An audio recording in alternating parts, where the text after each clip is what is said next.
오늘 우리 남청주에 처음 오신 분들을 환영합니다. 제가 좀 되게 어색한 것 같아요. 매일 우리 식구들과 같이 예배드리다가 이렇게 처음 오신 분들과 같이 예배드리려고 하니까 제가 굉장히 좀 낯섭니다. 우리 교회에서는 인사할 때 이렇게 인사해요. 손을 한번 들어보세요. 손을 이렇게 들고 깜빡깜빡하면서 샬롬 샬롬 이렇게 인사합니다.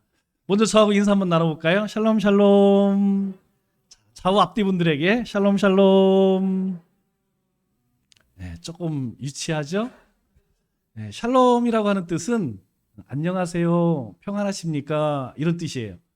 우리가 예전에 어른들 만나면 평안하세요? 진지 잡수셨어요? 이런 얘기 하잖아요. 그것처럼 이 히브리 사람들은 만나면 샬롬하고 인사를 합니다. 여러분들이 중동 지역에 가서 샬롬 하면 웬만한 사람들은 다 알아들어요. 교회에 오면 낯선 용어들이 참 많습니다. 그 중에 가장 많이 하는 게 아멘. 예수 믿는 사람들은 뭐 예배드리다가 그렇게 아멘 아멘 하는지, 이거 잘 모르는 사람들은 도대체 아멘이 무슨 뜻인지 굉장히 궁금해요. 아멘이라고 하는 말의 뜻은 무엇이냐면, 저도 그렇게 믿습니다, 그렇게 되기를 바랍니다 라고 하는 뜻이에요. 그래서 앞에 계신 분이 이제 기도를 하고 마지막에 예수님의 이름으로 기도합니다 이렇게 하면 다 같이 아멘 하잖아요. 그 아멘의 뜻이 무엇이냐면, 여기 기도하신 분, 그 분의 기도와 같이 되기를 원합니다, 저도 그렇게 믿습니다, 이런 뜻이에요. 또 우리가 성경 말씀을 읽고 나면 아멘 하잖아요. 그거 역시 저도 그렇게 믿습니다, 그렇게 되기를 바랍니다, 동의합니다, 이런 뜻이죠. 또 예수 믿는 사람들이 잘 쓰는 말 중에 하나가 뭐냐면 할렐루야라는 말 많이 써요. 할렐루야. 만나면 할렐루야. 교회에서도 할렐루야. 우리가 성경을 보다가도 또 찬양을 하다가도 할렐루야라는 말을 굉장히 자주 씁니다. 이 할렐루야라고 하는 말은 하나님을 찬양합니다 라고 하는 말이에요.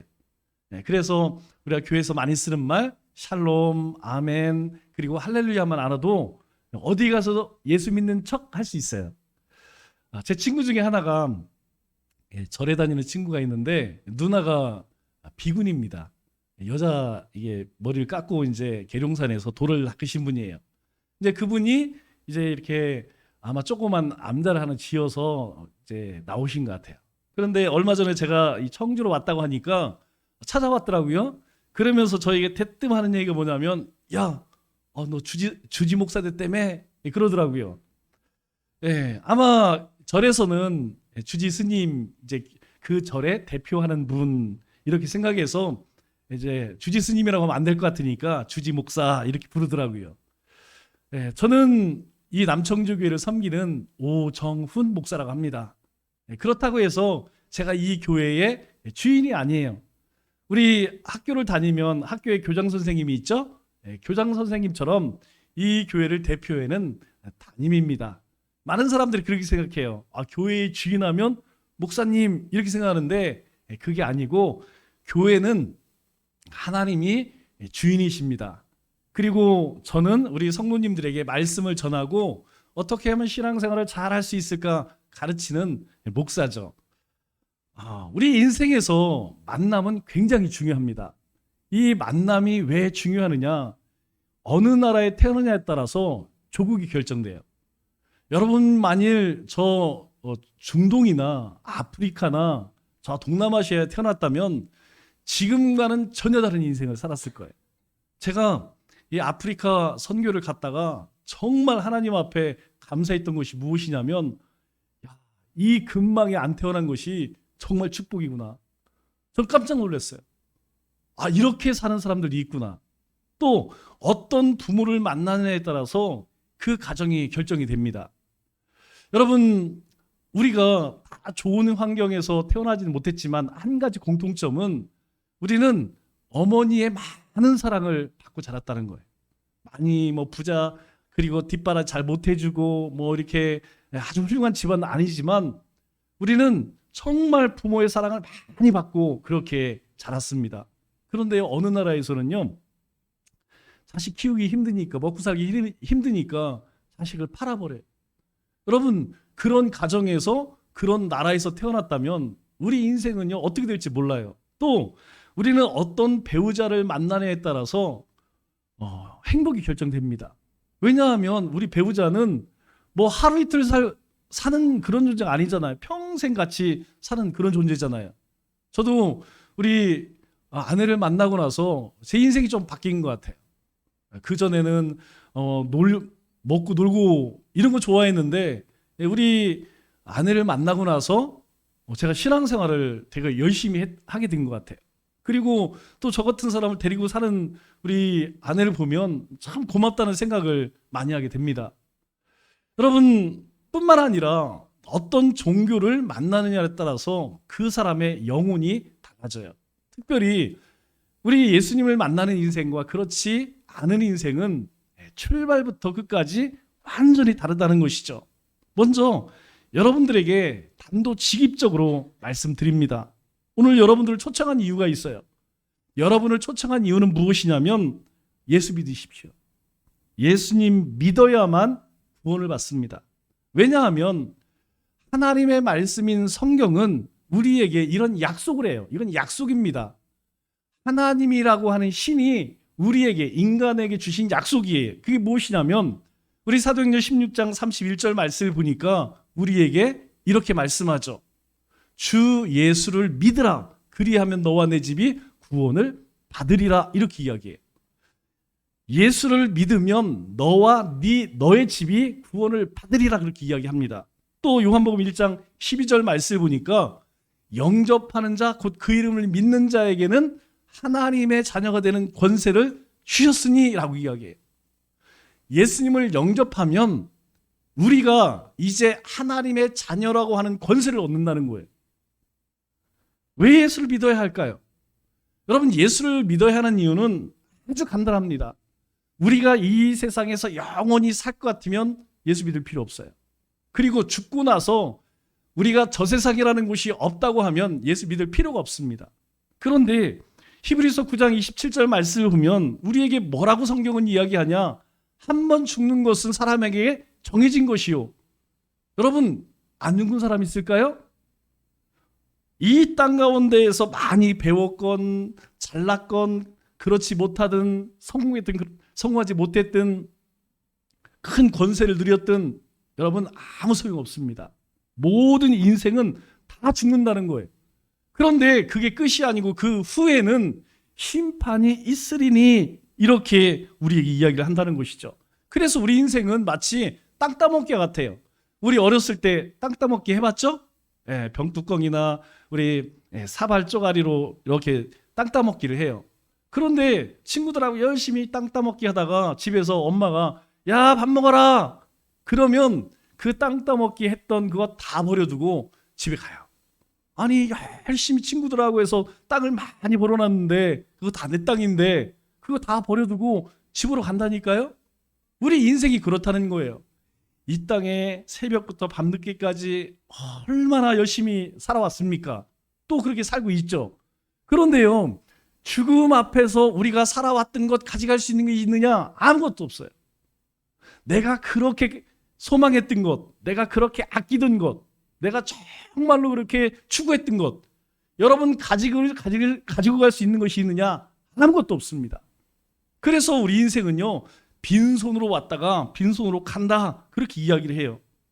그러면 죽으면 끝일까요? 아닙니다. 오늘 뭐라고 이야기하냐면 심판이 있다. 그렇게 이야기해요. 제가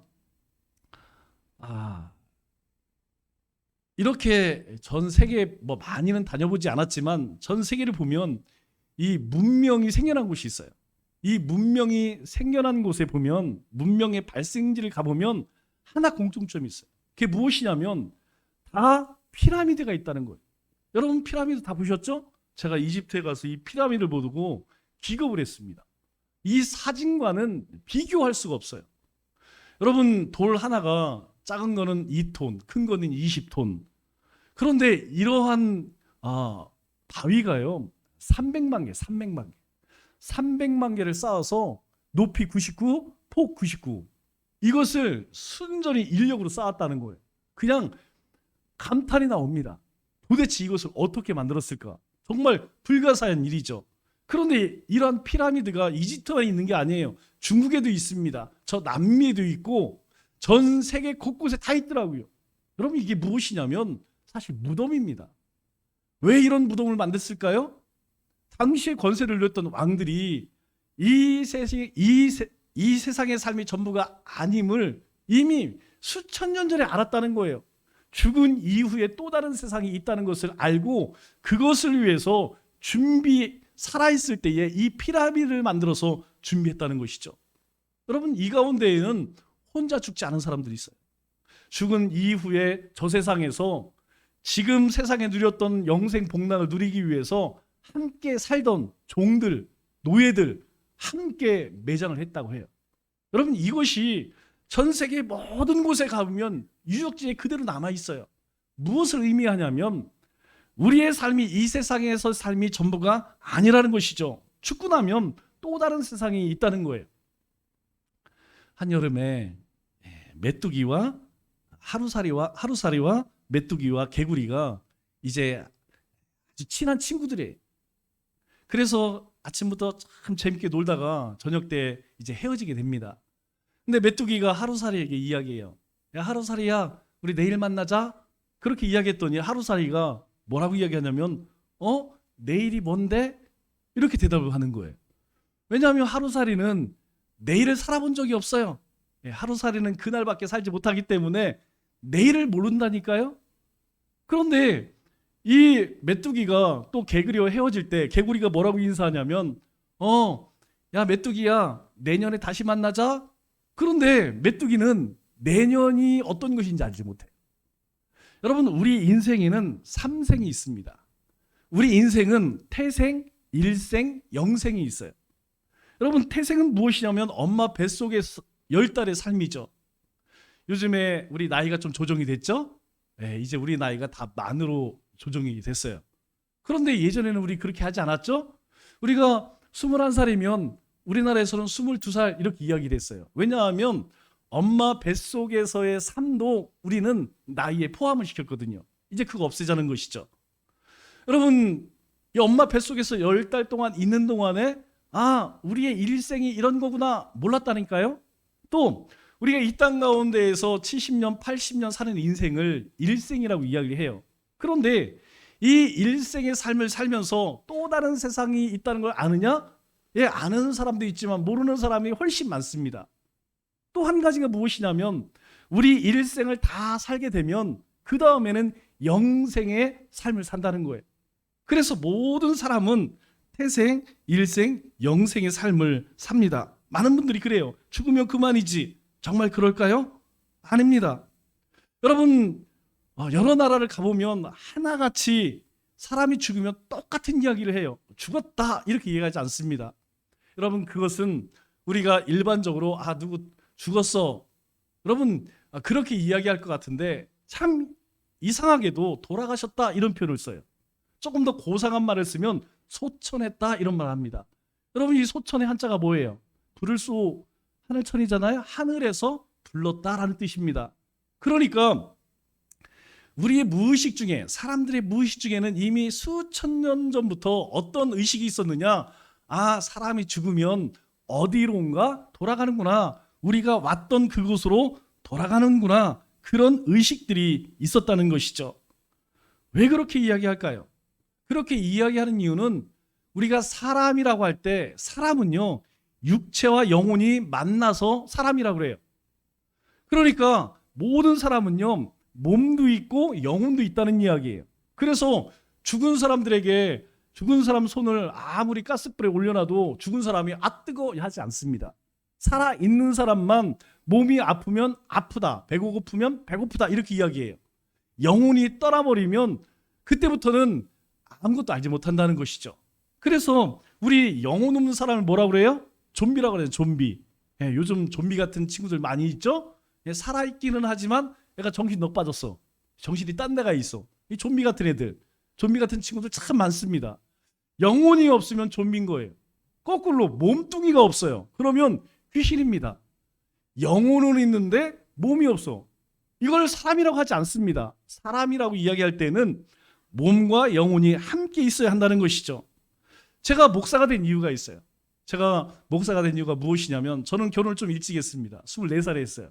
왜냐하면 우리 아내가 이 사람을 못 잡으면 내가 평생 후회하겠구나. 그 전에 물론 많이 만나봤죠.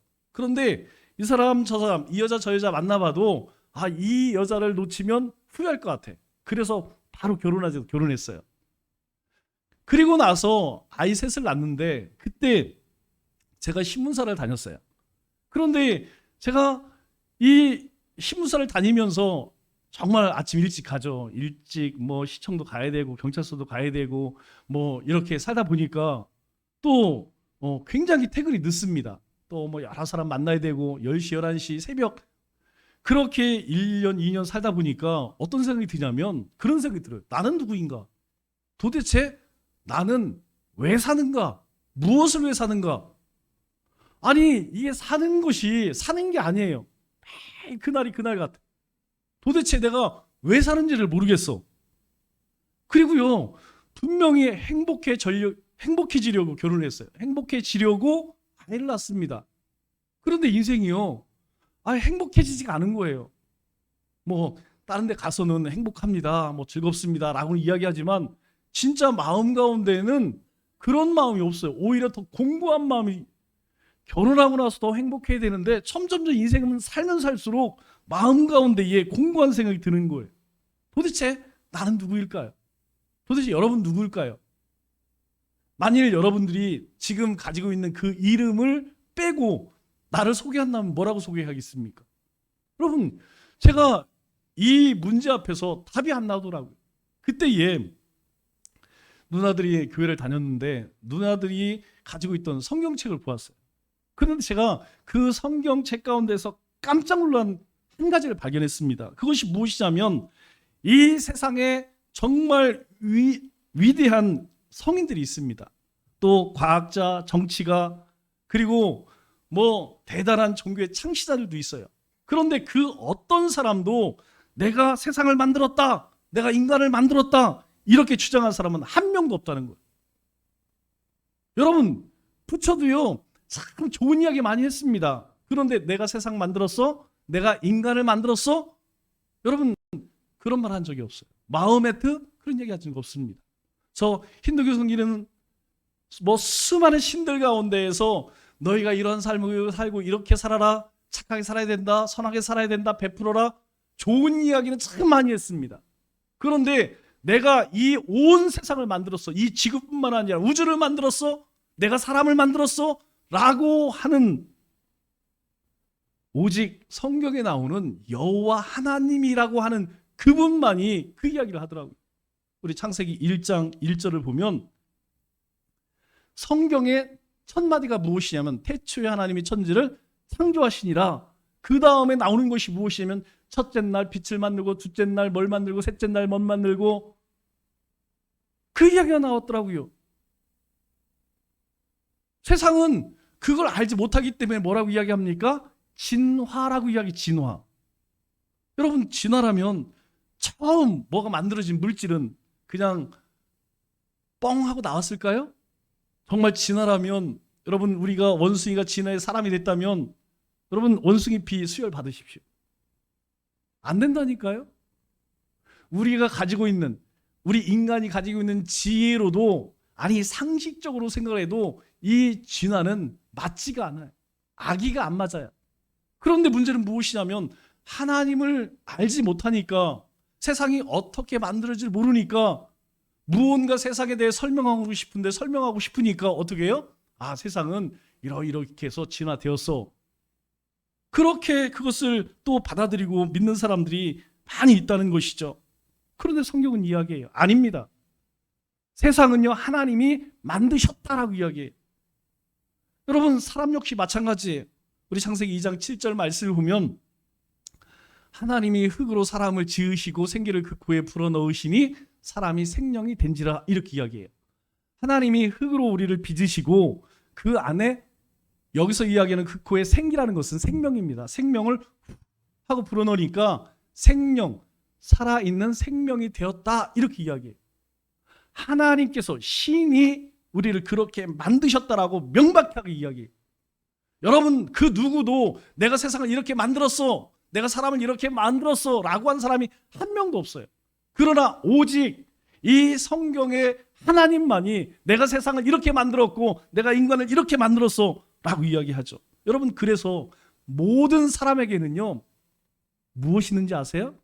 모든 사람에게는 종교적 본능이 있습니다. 여러분, 정치가 없는 나라도 있어요.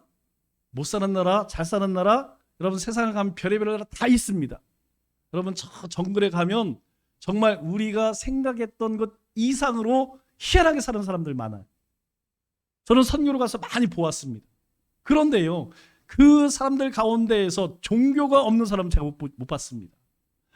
아무리 정글 속에서 오지 가운데에서 그렇게 살아간다 할지라도 종교 없는 사람은 없어요. 하여튼 무엇인가 갖다 놓고 뛰어다니면서 신이라고 섬기고 노래하고 그렇게 예배를 드리더라고요. 여러분, 그 의미가 무엇이냐면 사람 마음 가운데에는 신을 향한 그런 본성이 있다는 거예요. 그래서 모든 사람들이 연약해질 때 나약한, 지금이야 먹고 살만하니까, 지금은 건강하니까 여러분 신이 의미가 없습니다. 그러나 죽음 앞에 서보세요. 내 자식이 사고 나서 이제 다치고 내가 해결할 수 있는 문제가 생기면요, 나도 모르게 신을 찾고 싶어요. 그래서 생일 절에 안 가던 사람들이 절에 가서 비나이다 한다니까요. 그것도 안 하던 사람은 하다못해 물이라도 떠놓고 그 앞에서 아이고 제발 살려주세요, 도와주세요. 여러분, 이게 저절로 나온다니까요. 왜 그러냐면 신에 의해서 우리가 만들어졌기 때문에 모든 사람은 종교적 본성이 있다는 거예요. 이 세상은 저절로 진화된 것이 아니라 하나님께서 만드셨다는 것입니다.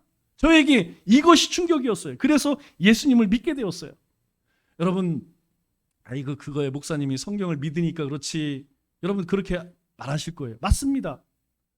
여러분, 그러나 이 성경은 다른 책과 좀 달라요. 왜냐하면 우리가 서점에 가면 굉장히 많은 책들이 있습니다. 그런데 이 책마다 보면 모든 책에는 뭐가 있어요? 저자가 있어요. 저자. 초등학생이 쓴 책은요, 초등학생 수준입니다. 대학 교수가 쓴 책은요, 대학 교수 수준이에요.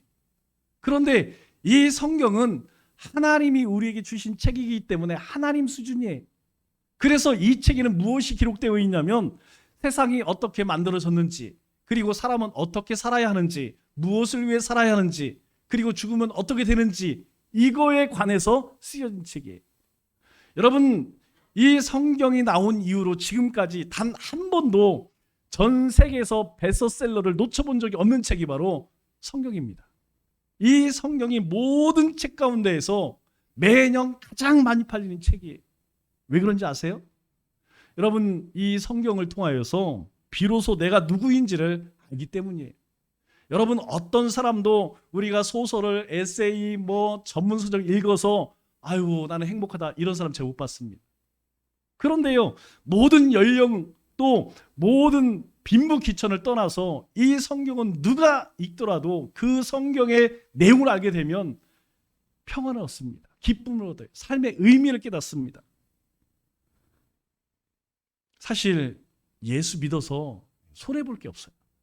왜 그러냐면 17세기 프랑스 철학자이자 수학자인 파스칼이라는 사람이 있습니다. 여러분, 이 파스칼이 어떤 사람이냐면 우리가 압력의 기초를 만든 사람이에요. 그래서 우리 태풍이 온다 그럴 때 중심 기압이 1020 헥토파스칼 이런 얘기 하잖아요. 이걸 처음 발견한 사람이 누구냐면 파스칼입니다. 이 사람이 또 발견한 것 중에 이 파스칼의 법칙이 있는데, 이 사람이 가장 유명한 것이 확률 이론이에요. 확률 이론. 여러분, 확률이라는 게 뭡니까? 우리가 어디에 배팅을 할 때에 승률이 가장 높으냐? 여러분, 그 승률이 높은 곳에 배팅을 하면 내가 이길 확률이 높아요. 그런데 내가 이길 승률이 낮은 곳에 배팅을 하면 실패할 확률이 높죠. 그래서 이 확률을 잘 파악을 하는 사람이 우리가 게임을 할 때 이길 확률이 아주 높게 되는 것이죠. 여러분, 만일 천국도 없고 지옥도 없다에 배팅을 했어요. 그런데 정말 있다면, 정말 없다면 다행이죠. 아, 천국도 없어, 지옥도 없어. 근데 없어요. 다행이죠. 그런데 만에 하나도 있다면 이건 완전 폭망이죠. 이건 완전 망하는 것입니다. 그런데 천국도 있다, 지옥도 있다에 걸었는데 만일 정말 있다면 대박이죠. 아, 나는 사는 동안 천국도 있고 지옥도 있다. 그래서 예수를 믿었는데 정말 있어. 이건 뭐 이로 말할 수가 없죠. 그런데 만일 나는 있다고 믿고 살았는데 없어. 그래봐야 본전이 손해볼 게 없어요. 여러분, 우리가 확률 이론으로 볼 때에 예수 안 믿는 사람이 바보라는 거예요.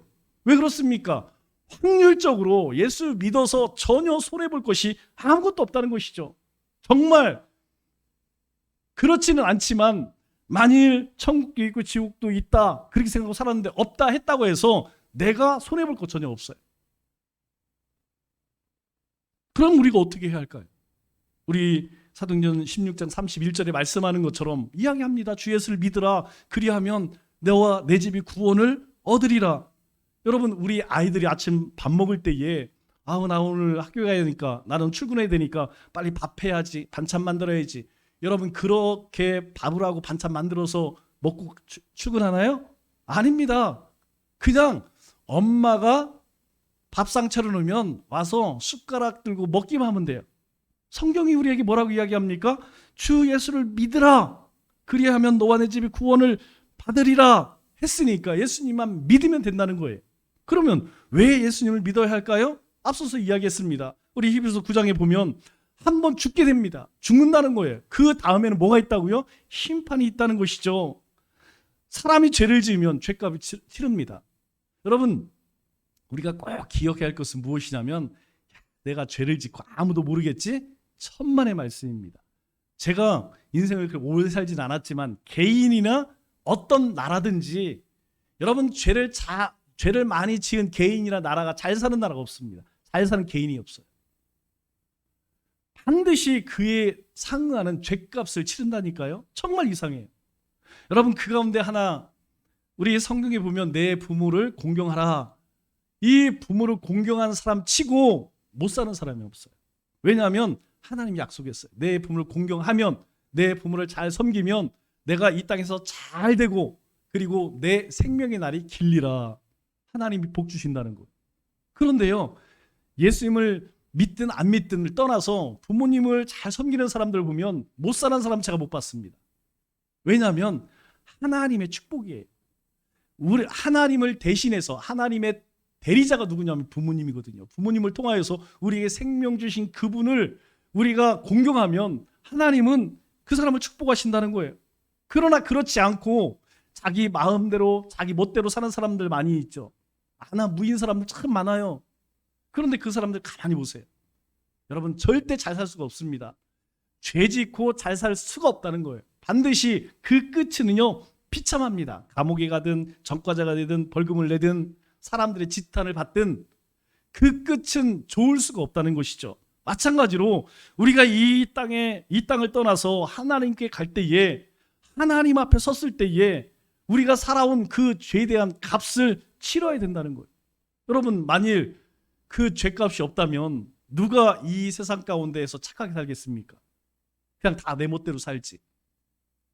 사람들이요, 죽음 앞에서 즐거워하는 사람 제가 한 명도 못 봤어요. 다 죽음의 때가 이르면 다 벌벌 떨면서 죽기 싫어 이러지, 나 빨리 죽고 싶어, 이런 사람 못 봤어요. 왜 그럴까요? 다른 사람 몰라도 본인은 알아요.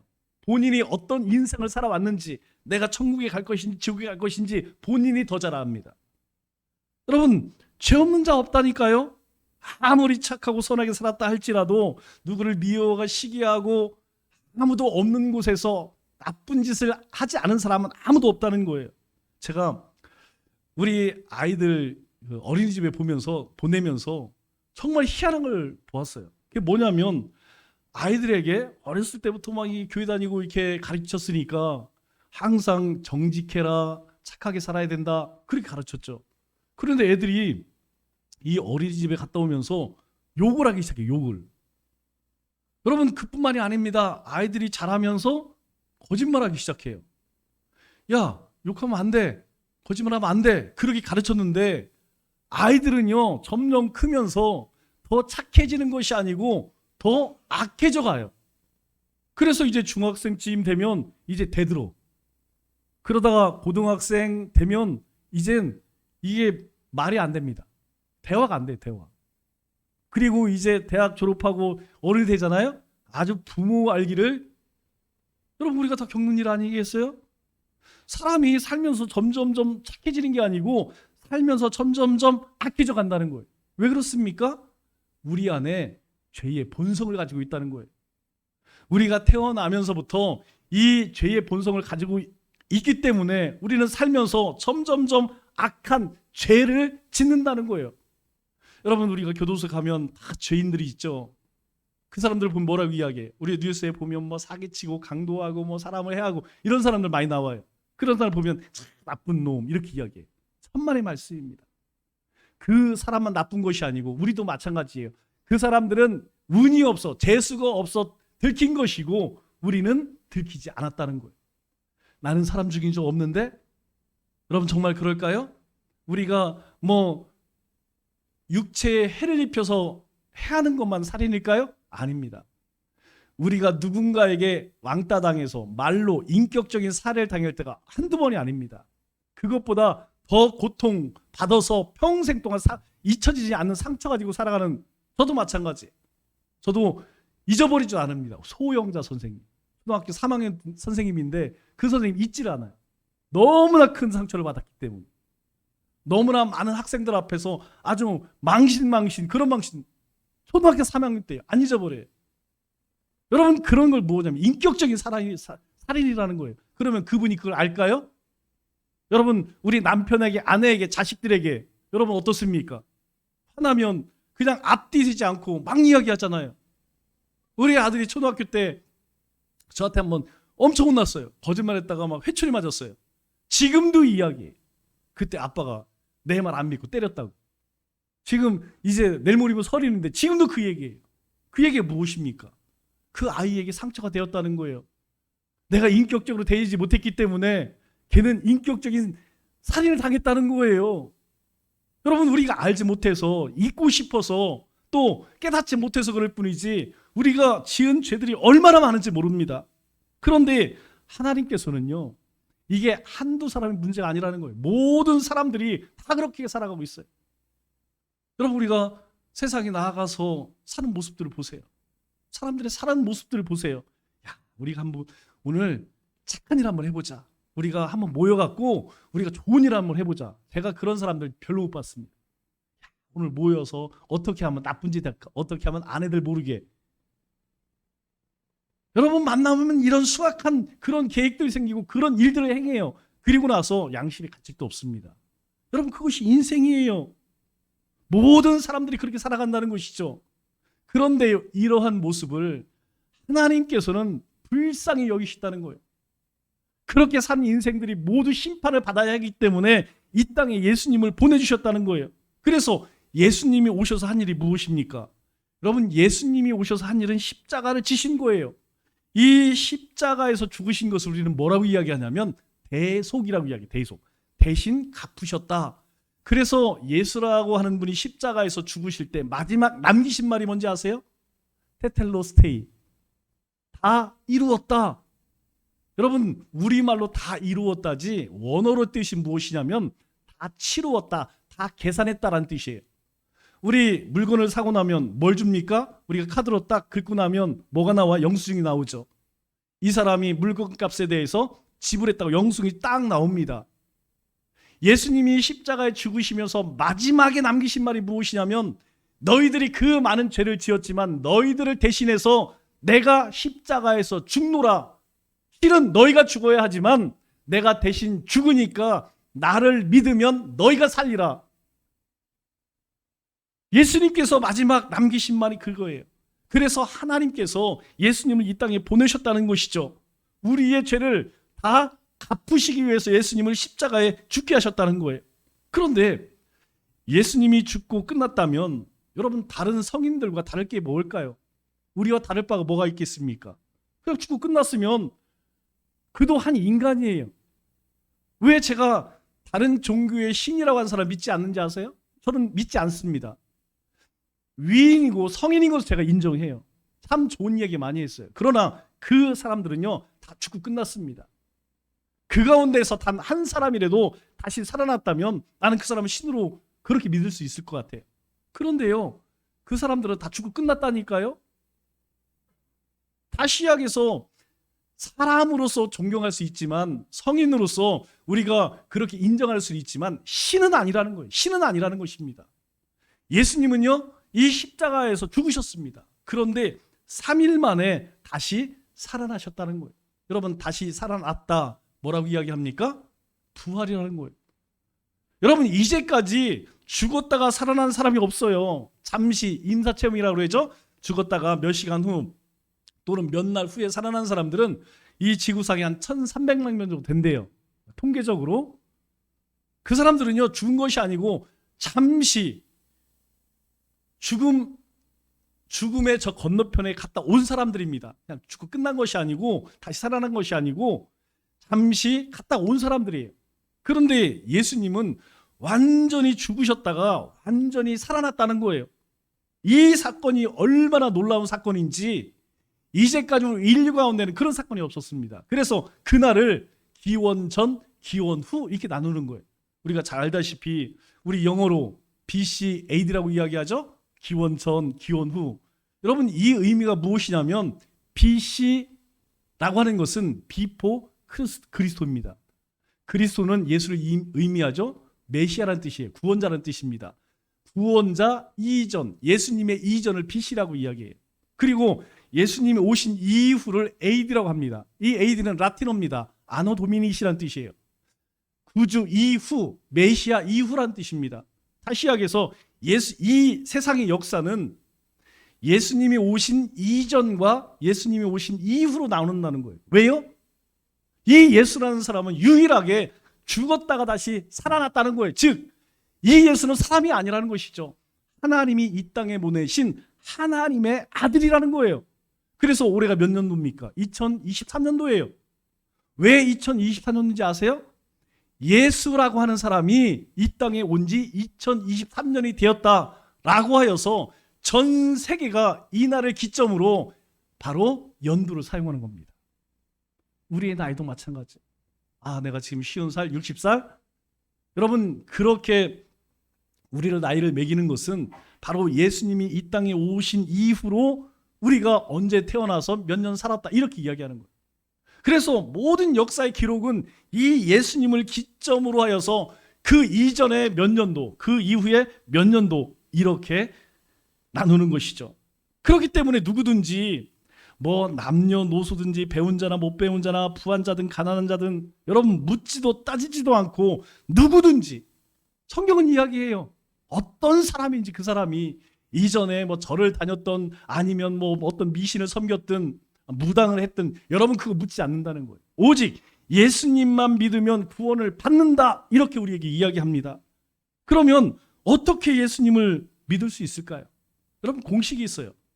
여러분 우리 수학을 풀면 그냥 풀어도 되지만 공식을 알면 훨씬 빨리 풉니다. 여러분 수능 볼 때에 그것을 일일이 다 풀어서 계산을 하려고 하면 제 시간에 풀 수가 없어요. 그러나 공식을 알게 되면 이 문제를 풀기가 아주 쉽다는 것이죠. 우리 사도행전 16장 31절에 뭐라고 이야기했죠? 주 예수를 믿으라. 그리하면 너와 내 집이 구원을 받으리라 라고 했어요. 그렇기 때문에 예수님만 믿으면 구원을 얻는다는 것이에요. 뭐 내가 교회를 나와라 아니면 뭐 헌금을 해라 뭐 봉사를 해라 그거 아닙니다. 주 예수를 믿느냐 믿지 않느냐 믿으면 구원 받는다는 거예요. 그래서 오늘 우리가 함께 읽었던 요한복음 3장 16절에 뭐라고 이야기합니까? 하나님이 세상을 우리를 이처럼 사랑하사 이 땅에 예수님을 보내주셨으니 이는 그를 믿는 자마다 멸망하지 않고 심판받지 않고 영원한 생명을 얻게 하려 하심이라 이렇게 이야기해요. 그 다음에 우리에게 주신 축복이 무엇이냐 17절 말씀을 보니까 하나님이 그 아들을 세상에 보내신 것은 세상을 심판하려 하심이 아니요 그로 말미암아 세상이 구원을 받게 하려 하심이라. 여러분 왜 예수 믿는 사람들이 만나면 예수 믿으시오 교회 나오세요 왜 하는지 아세요? 여러분들은 안 나온다고 해서 교회가 묻는 거 아닙니다. 교회가 부자 되는 거 아닙니다. 한 가지라는 거예요. 우리는 그걸 알기 때문에 예수님 믿지 않으면 심판받고 지옥 간다는 걸 알기 때문에 내가 적어도 이 세상에서 가장 사랑하는 사람 내 남편 아니에요? 내 아내 아닙니까? 내 가족, 내 친구, 내 삶 가운데 가장 친한 이 사람만큼은 이러한 이야기를 해 주어야겠다. 여러분, 그래서 오늘 여러분을 초청한 거예요. 성경이 우리에게 약속하는 게 그겁니다. 하나님 예수님을 이 땅에 보내신 것은 우리를 심판하려고 하는 것이 아니라는 거예요. 그 예수님으로 말미암아서 바로 구원을 받게 하려 하심이다. 그렇게 이야기합니다. 그런데요, 그렇지 않을 때는 어떤 문제가 생길까요? 18절 말씀을 보니까 우리에게 이런 경고를 합니다. 저를 예수님을 믿지 않는 자는 심판을 받지 아니하는 것이요, 믿지 아니하는 자는 하나님의 독생자 이름 믿지 아니함으로 벌써 심판을 받은 것이니라. 여러분, 믿지 않은 자는 죽어서 심판을 받은 것이 아니고 살아서 이미 심판을 받았대요. 심판을 받았다는 것은 삶이 지옥과 같은 삶을 산다는 것입니다. 여러분, 지옥 같은 삶이 어떤 건지 아세요? 집에 가면 집에서 행복을 못 느껴요. 직장에 가서 행복을 못 느껴요. 친구들 만나면서 즐겁지가 않아요. 언제나 외롭고 공고하고 도대체 왜 사는지. 여러분, 이게 지옥이라니까요. 이거 경험해보지 못한 사람 모릅니다. 여러분, 내가 가장 안식처인 집에 가서 행복하지가 않아. 짜증이 나, 신경질이 나. 출근하려면 그냥 머리를 흔들며 출근해. 여러분, 거기가 지옥 아니겠어요? 하나님을 모르는 인생들이 그렇게 산다는 거예요. 그걸 해결해 보려고 술도 먹어보고 취미생활도 열심히 해보고. 저는 골프를 오래전에 배웠습니다. 저는 신문사에 다닐 때에 그때 배웠어요. 벌써 거의 한 30년 전이죠. 저는, 여러분은 잘 모르시지만 저는 80개 잘 안 넘습니다. 그냥 대충 쳐도 거의 그 안쪽은 쳐요. 여러분, 제가 그 운동하는 사람을 만나면서 느끼는 게 뭔지 아세요? 같이 칠 사람이 없으니까 이제 쪼인이라는 거 해서 칩니다. 여러분, 그분들과 같이 모르는 사람과 칠 때에 그 사람과 대화를 나눠보면 행복해서 운동하는 사람은 아니더라고요. 어떻게 하면 인생의 그 공고함을 잊어보려고 잠시나마 운동을 하면서. 여러분, 술 먹는 사람도 마찬가지예요. 여러분, 마실 때는 참 즐겁습니다. 그런데 그 즐거움이 계속 가나요? 아니라는 거예요. 세상에서 얻는 즐거움은요, 그때 잠시뿐입니다. 사라진다는 것이죠.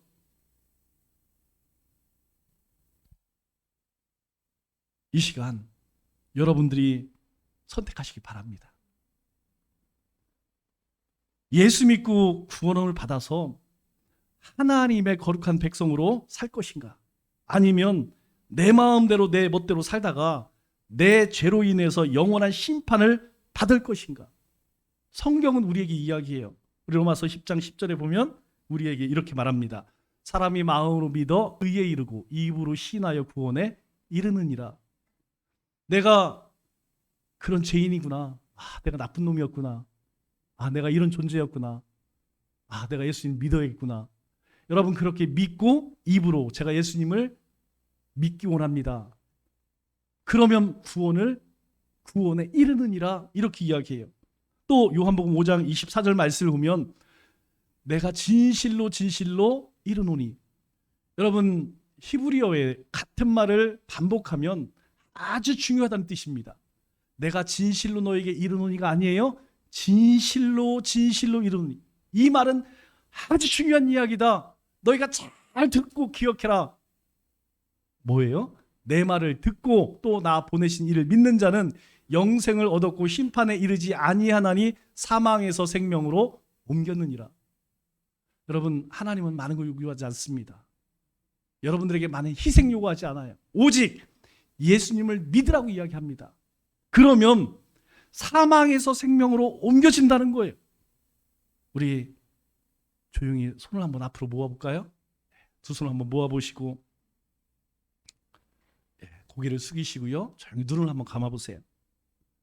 그리고 여러분들이 제가 하는 말에 아멘, 저도 그렇게 믿습니다. 그렇게 되기를 바랍니다. 동의합니다. 여러분, 이 고백을 하게 되면 여러분들도 예수님을 믿게 되는 것이에요. 여러분 마음 가운데 혹 감동이 오신다면, 여러분 마음 가운데 혹 결심이 선다면 여러분 마지막에 아멘 하세요. 그러면 하나님은 여러분에게 은혜를 베푸실 거예요. 여러분은 하나님의 자녀가 되는 것입니다. 제가 기도하겠습니다. 하나님 아버지, 저는 오늘 제가 죄인임을 알았습니다. 나의 죄 때문에 영원한 지옥에 간다는 사실을 알게 되었습니다. 그래서 예수님께서 나를 위해 십자가에 못 박혀 죽으심으로 나의 죄를 대속하시고 또 죽으신 지 3일 만에 살아나신 것을 믿습니다. 이제 그 예수님을 제가 믿고 나의 주인으로 모셔드립니다. 저를 구원해 주신 예수님 이름으로 기도하옵나이다. 아멘. 여러분들이 진심으로 예수님을 영접했다면 지금부터 여러분은 하나님의 자녀입니다. 이것은 하나님의 약속이에요. 신의 약속입니다. 우리가 시민권이라는 게 있죠. 여러분, 미국 시민권은 그 사람이 어느 나라를 가더라도 미국 시민이에요. 그 사람이 하다못해 저 북한에 만일 억류되고 어디 감옥에 갇혔다면 그 사람을 위해서 누가 나섭니까? 미국 정부가 나서요. 전직 대통령이 가서 그 한 사람을 구출해냅니다.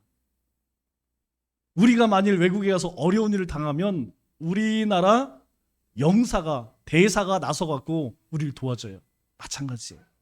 여러분들이 하나님의 백성이 되었다면, 하나님의 자녀가 되었다면 이제 여러분의 삶에는 누가 함께 하세요? 세상을 지으신 하나님, 세상을 창조하신 하나님이 여러분과 함께 하십니다. 그래서 우리 예레미야 33장에 뭐라고 이야기하냐면 우리에게 주신 약속입니다. 너는 내게 부르짖으라. 내가 내게 응답하겠고 내가 알지 못하는 크고 은밀한 일을 내게 보이리라. 여러분, 우리 어렸을 때에 뭐 학교에서 뭐 준비물을 해와라, 아니면 뭐 신발에 구멍이 나고 책가방이 떨어지면 어떻게 해요? 엄마에게 가서 엄마 신발 떨어졌어. 엄마 책가방 구멍 났어. 여러분, 그러면 우리 엄마들은요 먹지 못하고 사줬어요. 고무신 사주고 운동화 사주고 옷 사주고 똑같다는 거예요.